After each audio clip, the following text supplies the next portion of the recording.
nous avons aujourd'hui Carole Njoya, qui est Managing Director de Alces en France, une compagnie qui se spécialise dans la sécurité informatique et qui a bien voulu nous accorder de son précieux temps pour parler de ce sujet assez important, assez crucial, assez épineux aujourd'hui.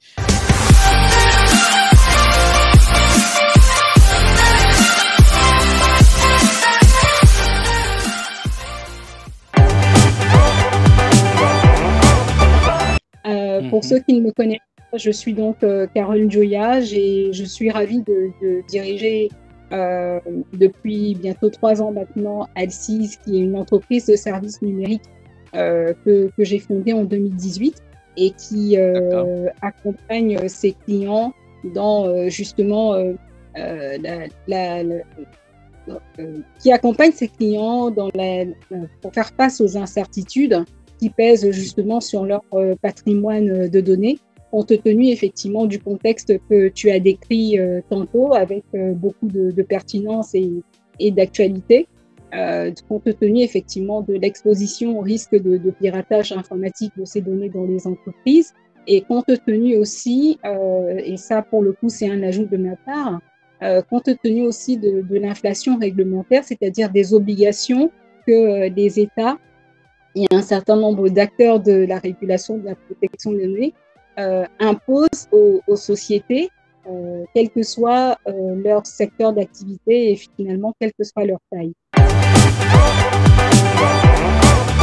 Derrière, il y a un parcours passionné autour de la science, et puis il y a un parcours logique que je vais expliquer. C'est-à-dire que moi, je suis originaire du Cameroun, où j'ai accompli une première partie de mon parcours académique qui a été sanctionnée donc en 2001 par un diplôme, un diplôme de baccalauréat scientifique.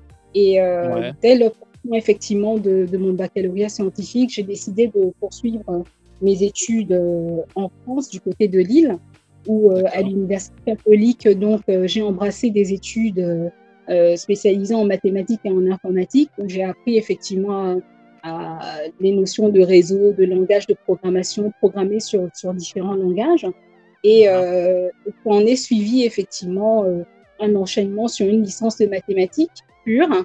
Et au bout de cette licence, j'étais juste achevée et je dis non, il faut que je passe à l'application, une application un peu plus concrète, plus liée aux enjeux des entreprises. Et c'est ce qui m'a mené à partir de 2005 à suivre une formation d'économiste, c'est-à-dire un master d'économie et de statistiques appliquées, où justement pendant 2 ans, j'ai appris à modéliser la donnée, utiliser des modèles d'analyse de comportement de notre vie au quotidien basés sur la donnée, et qui permettaient justement de voir un peu comment par exemple modéliser la souscription, comment expliquer un phénomène d'achat, ou alors comment expliquer la résiliation, un phénomène de résiliation à partir effectivement d'une collecte de données historiques. Voilà, et en m'appuyant sur toute cette démarche quantitative.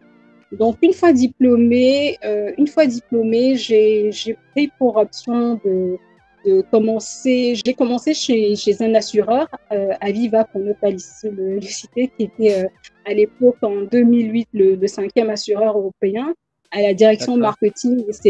À la direction marketing digital, et c'était pas un hasard, parce qu'en fait mon stage de fin d'études de 6 mois chez un banquier au marketing digital, et donc j'étais précisément affectée au pôle connaissance du client, donc vraiment sur la modélisation de la valeur du client et la prédiction d'un certain nombre de phénomènes de souscription sur l'ensemble de ses produits. Donc c'était vraiment premier poste en interne chez un assureur vie européen, et ensuite forte de cette expérience, j'ai envie je suis approchée par un cabinet de conseil qui a l'habitude aussi de sourcer ses consultants dans les diplômés de ma promotion.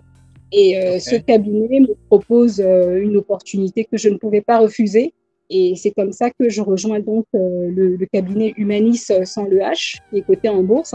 Et dans ce cabinet, donc, je travaille comme statisticienne spécialisée sur les thématiques d'aide à la décision. Et je réalise des missions à la Banque de France, dans une institution de prévoyance également, et qui me permettent effectivement de mettre en pratique toutes les connaissances en modélisation que j'avais, de capitaliser en fait sur ces connaissances acquises dans les formations en master.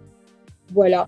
D'accord. Donc, oui, donc chez ce premier employeur cabinet de conseil, j'y passe 2 belles années.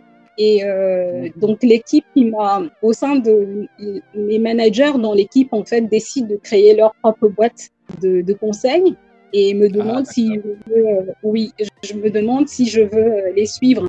Et donc, je parle donc de la boîte Avisia, qui est un acteur reconnu de la data, qui d'ailleurs a une signature, qui a pour signature de s'appeler le cabinet Data Centric, et il porte bien son nom, tellement son focus est effectivement sur la valorisation de la donnée.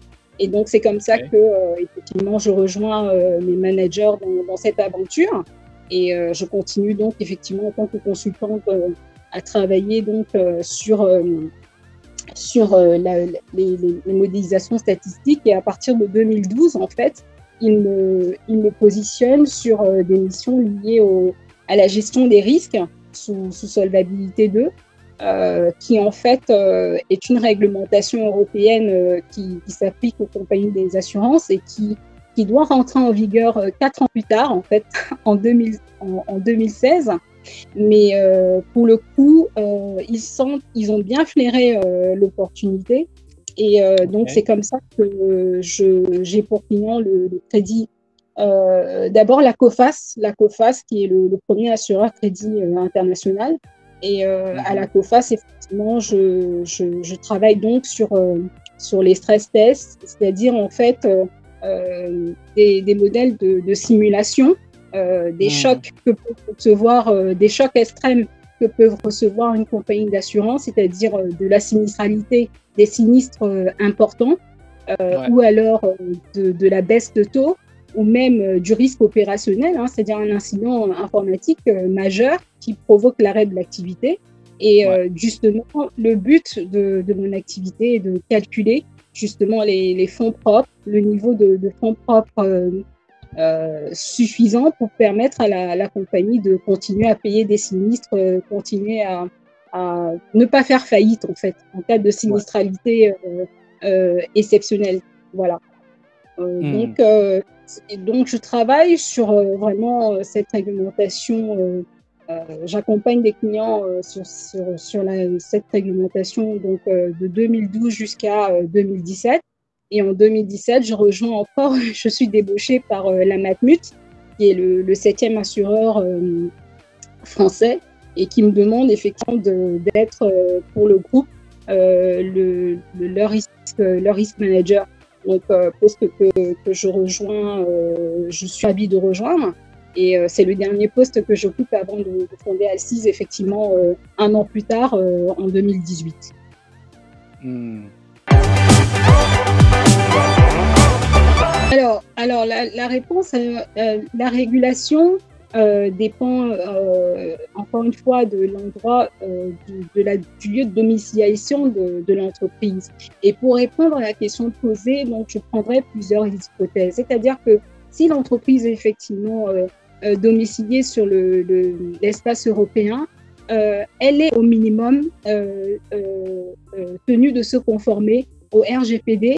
Et ensuite, la norme ISO 27001, qui est la norme Mmh. par excellence de cybersécurité en ce moment.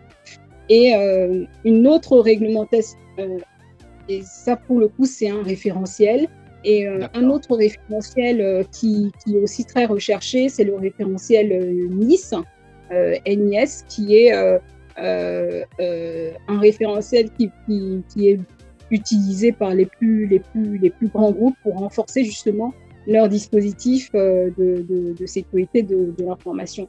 Maintenant, si je tiens à souligner, parce qu'on est quand même, j'ai compris que les auditeurs, les auditeurs de cette émission sont aussi basés comment en Afrique et En Afrique, dans oui, le en cas Afrique de, francophone, oui. voilà, pour l'Afrique n'est pas non plus en reste, puisque effectivement au niveau de l'Afrique, il y a la convention de Malabo qui Ouais, est la convention autour de la cybersécurité et la protection des données à caractère personnel, qui a été ratifiée par un certain nombre d'États, dont le Bénin, le Togo, le Sénégal, et le Gabon et bien d'autres, le Rwanda aussi.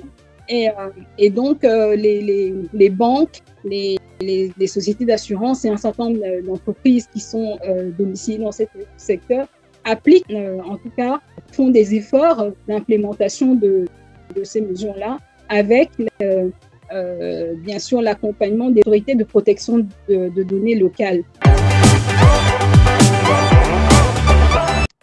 Déjà, c'est d'appliquer effectivement une hygiène informatique de base, c'est-à-dire effectivement de s'assurer que les mots de passe employés sont uniques, de prévoir peut-être un système de double authentification quand on se connecte sur la messagerie ou bien sur un logiciel utilisé par la petite entreprise. Mais c'est aussi de pouvoir justement mettre à jour régulièrement les logiciels qu'on utilise au quotidien. Ça passe aussi par la surveillance, la sélection en amont, c'est-à-dire la prévention du risque, passe aussi par les hébergeurs de données sur les sites internet, les hébergeurs de données sur les sites internet ou du système d'information. Veiller peut-être à choisir des hébergeurs locaux, c'est-à-dire dans des pays où on opère, plutôt que des hébergeurs qui sont par exemple aux États-Unis ou bien dans d'autres pays où on ne va pas forcément avoir la maîtrise des échanges de données. Ensuite, c'est aussi de mettre en place effectivement une sélection rigoureuse des sous-traitants avec qui on opère, donc être vraiment vigilant sur les sous-traitants avec qui on opère, parce que souvent aussi les petites entreprises font appel à un certain nombre de sous-traitants, et il est important, ces sous-traitants peuvent apporter des risques à l'entreprise et dont il faut se prémunir. Donc, ça passe aussi par un accompagnement sur des clauses mais aussi sur la mise en place aussi d'une politique de sécurité qui est partagée avec le sous-traitant, de manière à ce que effectivement les choses soient bien, en tout cas de manière à ce que la sécurité soit renforcée des deux côtés, c'est-à-dire d'un point de vue du côté sous-traitant et côté entreprise, petite entreprise. Voilà, et le cinquième conseil, c'est vraiment de se faire accompagner. Je sais que les petites entreprises souvent ont des petits budgets, mais se faire accompagner par un délégué à la protection des données ou bien par un consultant en tout cas un sachant en cybersécurité ou sur ces questions-là, parce que déjà, ça fait gagner du temps.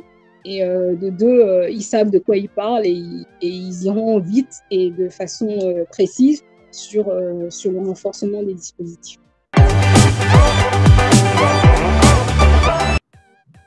Alors oui, c'est pas la ligne la plus développée, mais elle existe.